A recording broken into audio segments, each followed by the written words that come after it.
Tales of the Underworld by Susan Price. Orpheus and Eurydice, a myth from ancient Greece. Chapter 1. Orpheus and his lyre. Orpheus was the finest musician and singer who ever lived. His playing and singing was so beautiful that Apollo himself, the god of the sun and music, came down from Mount Olympus and gave Orpheus his own lyre. "You will make greater music on it than I can," said the god. When Orpheus played on that lyre, he could make the sad happy and the happy sad. He could make his listeners drowse and sleep, if he chose. When he played, the birds perched on his shoulders to hear. The sheep gathered near to listen. Wild animals, even fierce lions and wolves, crept close to him and lay down to listen with their heads on their paws. So powerful was his music that to hear it, rocks rolled after him, and trees tugged their roots from the ground and followed him. Wherever Orpheus went, people gathered around in crowds to hear him play and sing. Whole villages, whole towns were left with empty streets while Orpheus sang. Among the people who went to hear him sing was Eurydice. She heard him, and she loved him. Once she'd heard him sing, she couldn't go home, but followed him wherever he went, over mountains and through forests. Orpheus loved Eurydice too. Once he'd found her, he played no sad music. They married, and their wedding was attended by singing birds and walking trees, by laughing people, howling wolves, and dancing stones. For a year, Orpheus and Eurydice were never apart and always happy. At the end of that year, Eurydice was following Orpheus across a meadow when she trod on a snake. It bit her, and she died. All that was left of her was buried in the earth. Her spirit, the soul of her, had gone into the underworld, the kingdom of the god Hades and his sad wife, Persephone. No one who had gone to the underworld had ever returned. Orpheus played no sad music then either. Without Eurydice, he played no music at all. He hardly ate. He no longer washed or changed his clothes. He became dirty and ragged. He left his hair and beard uncombed, so they grew long, tangled and wild. All day long, every day, he tried to understand that he would never see Eurydice again. However hard he tried, it made no sense to him. He tried to think what he would do now he was without her, but nothing seemed worth doing. All he wanted was to be with her again. So all he could do was go down into the underworld and ask its king, Hades, to let Eurydice go. He knew that Hades had never released any of the souls he ruled. He knew that the journey to the underworld was dangerous for the living. But he hated being without Eurydice. Going to the underworld was easier than suffering another day without her. Orpheus took no food or drink with him. He couldn't think of things like that. He could think of nothing but finding Eurydice. Dirty, ragged, hungry, sleepless, he walked south.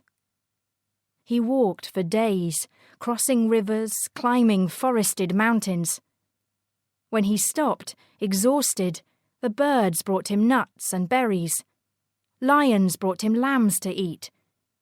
The birds and animals knew him and hoped he would play his lyre for them again if they kept him alive.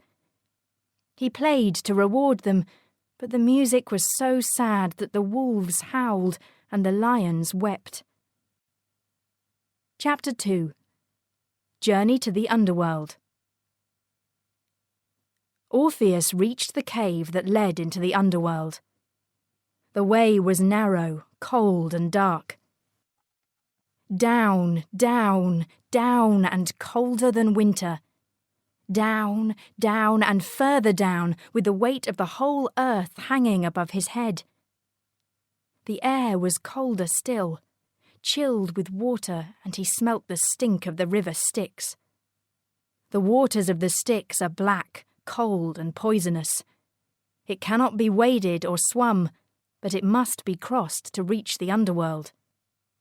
All who reach its banks must be rowed across by the ferryman, Charon, and he must be paid. That is why pennies are placed on the eyes of the dead before they are buried, and sometimes in their mouths. When their ghosts reach the Styx, they can use the pennies to pay the ferryman.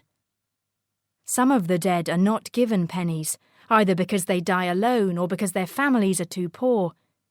These ghosts are trapped on the banks of the river Styx. They cannot go back because they are dead and no longer have a place in the world of the living. They cannot go forward because Charon will not take them across the river if they cannot pay him. Orpheus heard these ghosts before he reached them. He heard the murmuring and sobbing of their voices as they begged and pleaded endlessly to be taken across the river. Then he came among them, and they crowded about him. Their breath and their touch was icy. They clutched at his clothes, at his hair, at his beard, at his arms. They were behind him, in front of him, beside him. He couldn't escape them. They pressed themselves against him because they smelled his warm blood and envied it.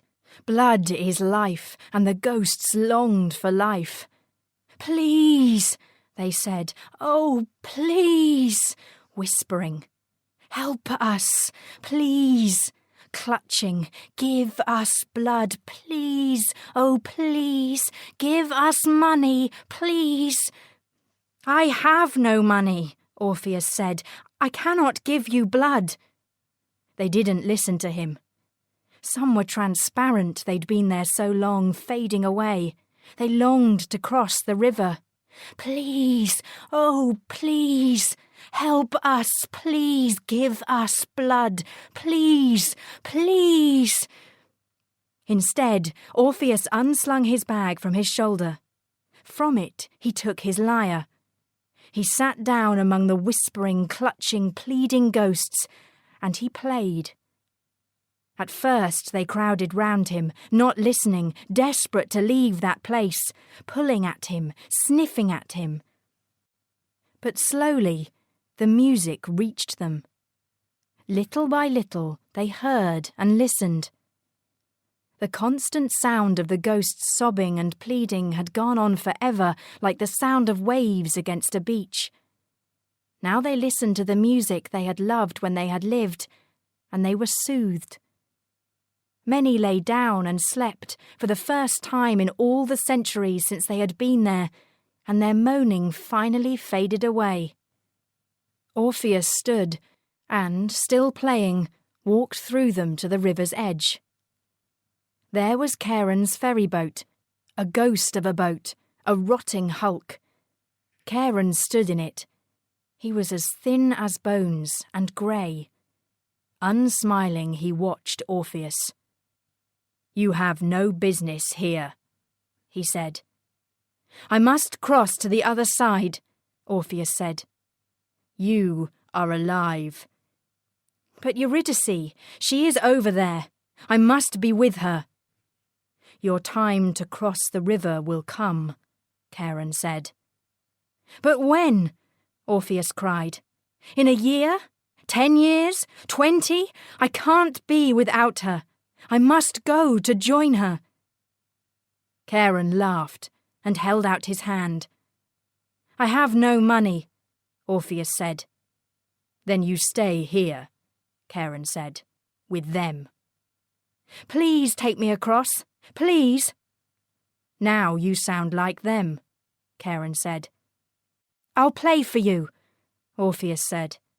His music had calmed the ghosts. Perhaps it could please the ferryman.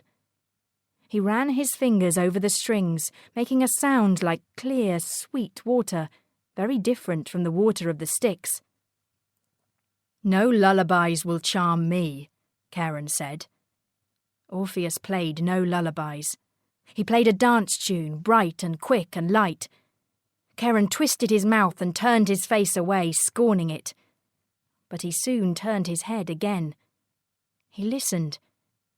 The music, so lovely in that cold place, made his heart ache. When the music stopped, he said, "If I row you across, will you play for me again?" Orpheus nodded. "Get in," Charon said. "You have your passage." Orpheus climbed into the half-ruined boat, and Charon took up the oars. He rowed Orpheus across the cold, stinking waters to the other side. Orpheus jumped from the boat and climbed the bank. Charon shouted after him, "You said you would play for me again!" His voice echoed from cavern walls far away. "I shall come back," Orpheus said, "bringing Eurydice with me. Then I will play for you again." Charon slumped over his oars. "Hades will never let her go. He is jealous of everything that is his. He will keep you. Play now, keep your promise. You will never come back this way." "When I return," Orpheus said, and went on into the darkness. Chapter 3. A Deal with Hades. From ahead, from the darkness, came a wild barking. It echoed around the caverns. Orpheus stood still, afraid. The barking was that of a pack of dogs, of wild, hungry, fierce dogs, the kind that attacked travellers on lonely roads. From the darkness sprang one dog, one huge dog. It came at Orpheus baying. It had 3 heads and the lashing scaly tail of a great snake. This was Cerberus, the dog that guarded Hades' kingdom. Cerberus. Say, Cerberus. Orpheus had faced many wild, fierce creatures. Now, as often before, he played on his lyre. He played smooth, flowing music that fell on Cerberus's ears like soft rain. Cerberus had never heard such sounds. The great dog had heard the cries and moans of ghosts, the splashes of Charon's rowing, dismal echoes, but such music it had never heard. It stopped, astonished. Orpheus walked closer, still playing. Cerberus growled, but let him come nearer. Orpheus knelt beside the hound and played lullabies and sad, sweet laments. The great, fierce, 3-headed hound whimpered, lay down, and then rolled on his back. From 3 fanged mouths lolled 3 tongues. The great hound fell asleep. Orpheus rubbed the hound's belly. Then he rose and went on into the underworld. He entered Hades' dark, chill hall. In silence, he walked to the foot of Hades' throne. There sat glowering Hades. Beside him sat his wife, the beautiful, sad Persephone, who longs always for the bright world above. Orpheus knelt and waited for the king of the underworld to give him permission to speak. "You are alive," Hades said at last. "I know by the din your footsteps made. Why are you here?" "To ask a favour, great king," Orpheus said. Hades laughed. "I grant no favours to the living." Persephone leaned forward and spoke. "What is it you would ask?" "Eurydice, my dear Eurydice, is here in your hall, great queen." The queen was puzzled. "Yes, but what would you ask?" "Let her go, queen. Let her go." Hades laughed again, and the queen said, "My husband allows none to go. If your Eurydice is here, here she must stay. And you must go back to the world above." The queen's voice broke, because the world above was where she wanted to be. For 6 long months of every year, when she had to live in her husband's cold underworld, she longed for light, sun, and warmth. Orpheus sobbed, "No, queen! No! Not without her! I cannot be without her!" I cannot go back and leave her here in the dark and cold. Please, I beg you, please, let her go." The Queen looked at Hades, but Hades shook his head. "All the gold in the earth, all the silver held tight in stone, it belongs to me," he said. "All the iron, all the copper, it belongs to me. Every diamond, ruby, emerald, sapphire, I grasp them hard. If you would have them, then you must sweat for them. All the dead, too, are mine. I hold hard to what I have. I give nothing away. Eurydice is mine." "You want me to work for her?" Orpheus said. "You want me to pay? I can pay with music. I'll play for you." "I want none of your noise," Hades said. But Persephone said, "Play, please play. Play me something the shepherds play when it's hot and the flocks are drowsing." Orpheus played. He played the shepherd's music, and Persephone leaned forward to listen. Her eyes opened wide. Then they filled with tears. So much did she long for the land above. Although hearing the music hurt, it soothed too. She wept to hear it, but was glad to weep. Hades scowled. The music didn't move him. He shook his head.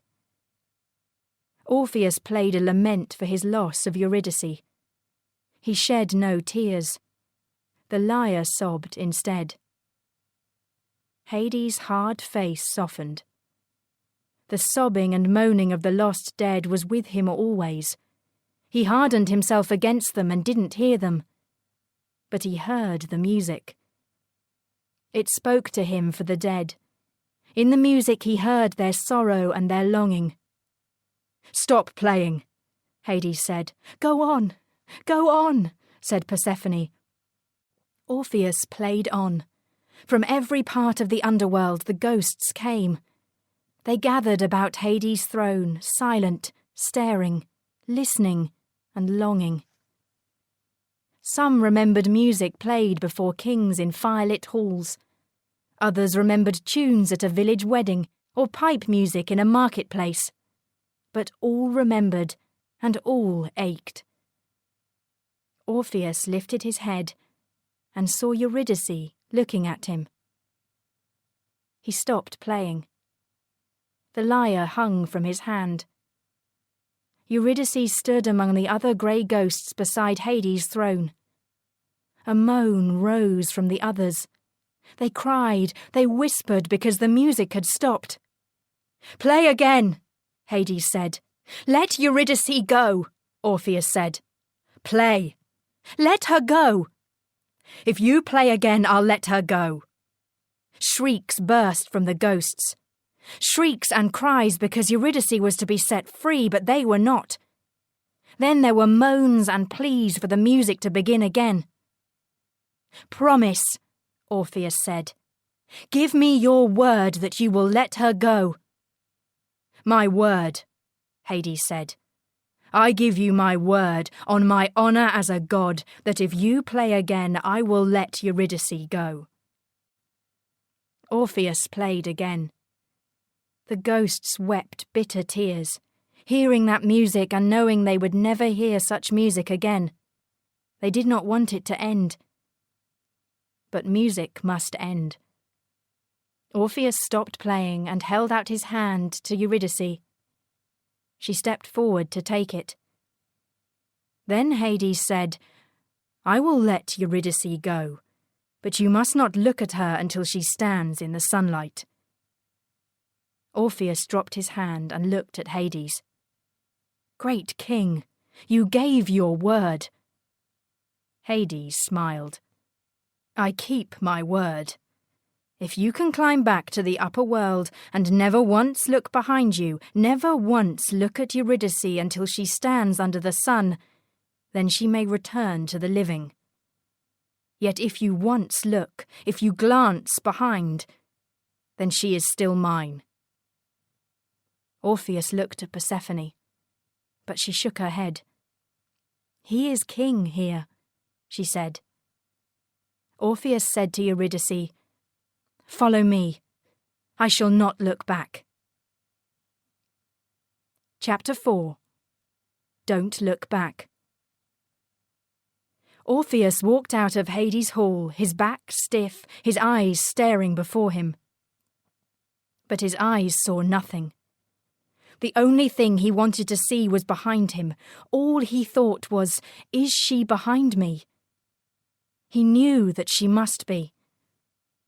He had asked her to follow him, and no one would want to stay in Hades' hall. She was as silent as a ghost, unspeaking, her footsteps unheard, but for sure she was behind him.